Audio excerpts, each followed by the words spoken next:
United States Army reveals new devices to clear enemy minefields. This is the M3 device, better known as the Snake. A tank pushes the 400-foot Snake and its 5,000-pound explosive charge into the field. To blast a path by detonating the enemy mines, machine gun bullets from the tank explode the M3's charge.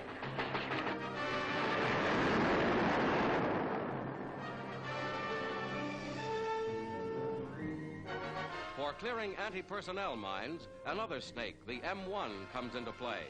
Its charge is propelled into the minefield by a jet motor.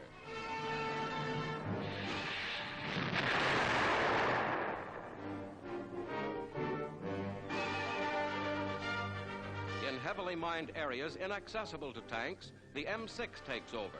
This double-barreled Snake thrusts out over 1,000 pounds of explosives. Its charge can be set to explode at a predetermined point in the minefield.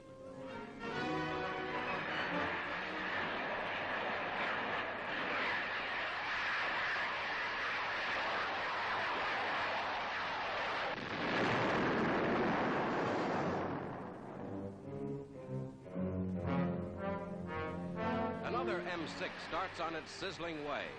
Skimming over the land, it heads for a lake, but this projectile is amphibious and crosses water hazards with ease.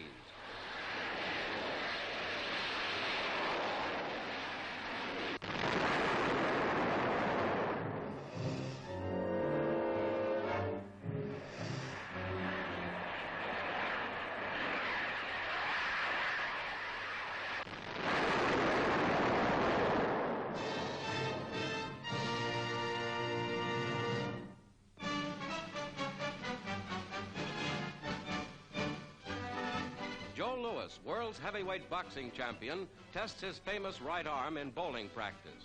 These are just preliminary exercises before Lewis starts intensive training for his championship match with Billy Conn in June. The champ's timing looks pretty good right now.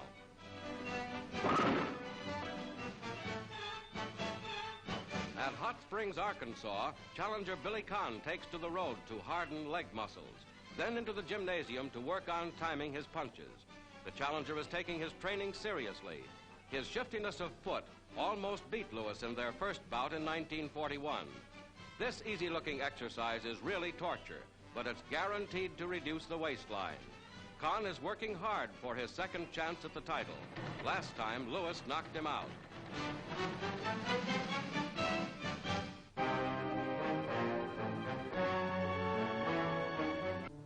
A streamlined ferry boat is the first commercial vessel equipped with radar to guide it safely through night and fog on congested Puget Sound between Bremerton and Seattle, Washington. The magic eye that set the Navy's course of victory in the war is now at work in the post-war world, showing the way through dangerous fog-bound waters.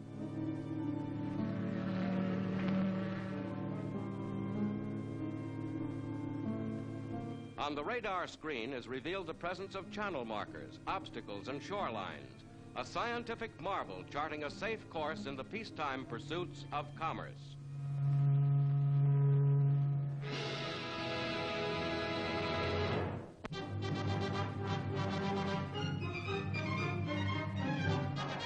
Past Sugarloaf Mountain into the harbor of Rio de Janeiro steams the mighty new aircraft carrier Franklin D. Roosevelt, a United States goodwill ambassador to the inauguration of Brazil's new president.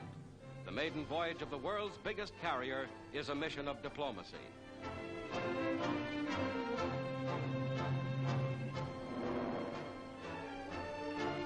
By air transport, as personal envoy of President Truman, comes New York City's former Mayor LaGuardia in white suit for this summer season in the Southern Hemisphere.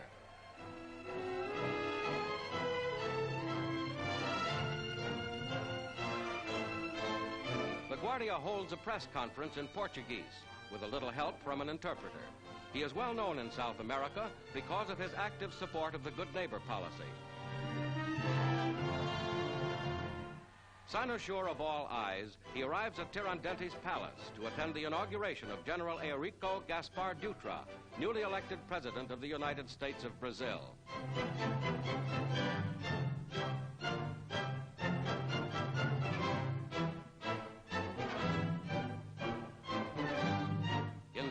Congress, for the ceremony of General Dutra's induction, are gathered diplomats and officials from all over the world.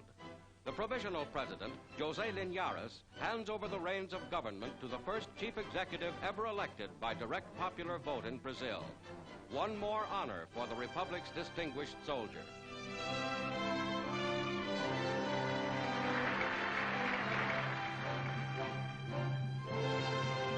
Later at Catete Palace, former Mayor LaGuardia meets the president informally to convey President Truman's and America's best wishes for a successful democratic administration.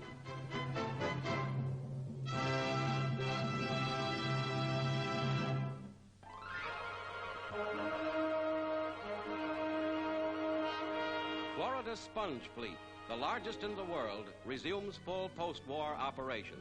At the sponge beds, divers prepare to reap a rich underseas harvest.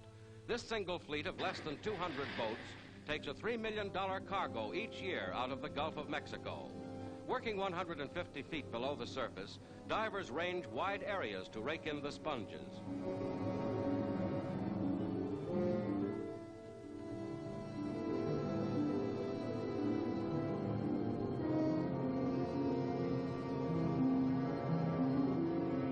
The natural sponges are mashed to press out foreign matter.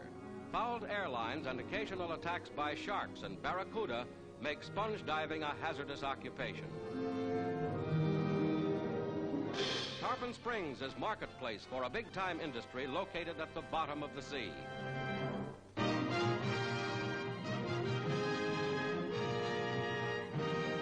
In much of Europe today, this is the setting brought to pass by the heedless greed of Nazi overlords who pillaged the country and brought down upon its people the terrible burden of war. Cities like this in Czechoslovakia are what the displaced persons of Europe are coming home to. Every day they return, bringing with them what small hopes have survived the hell of Buchenwald and Dachau. The degradation stripes of prison uniforms are often the only clothing they possess. Hope of liberation kept them alive for 6 years, but their great need is for food and clothing. And food, for instance, is 25% below the pre-war level.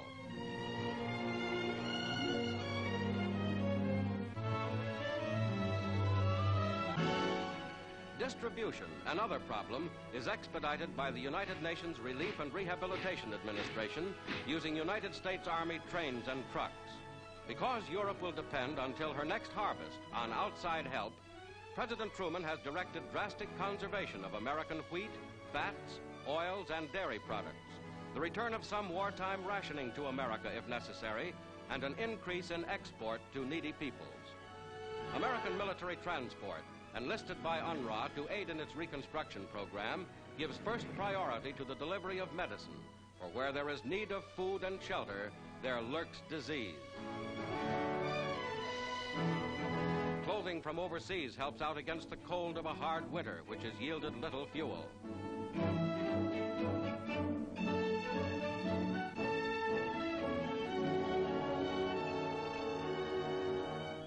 UNRRA distribution stations face the fact that if they fail, the heavy hand of misery will fall upon millions of innocent people who survived the war and now face the hard reconstruction period of the peace.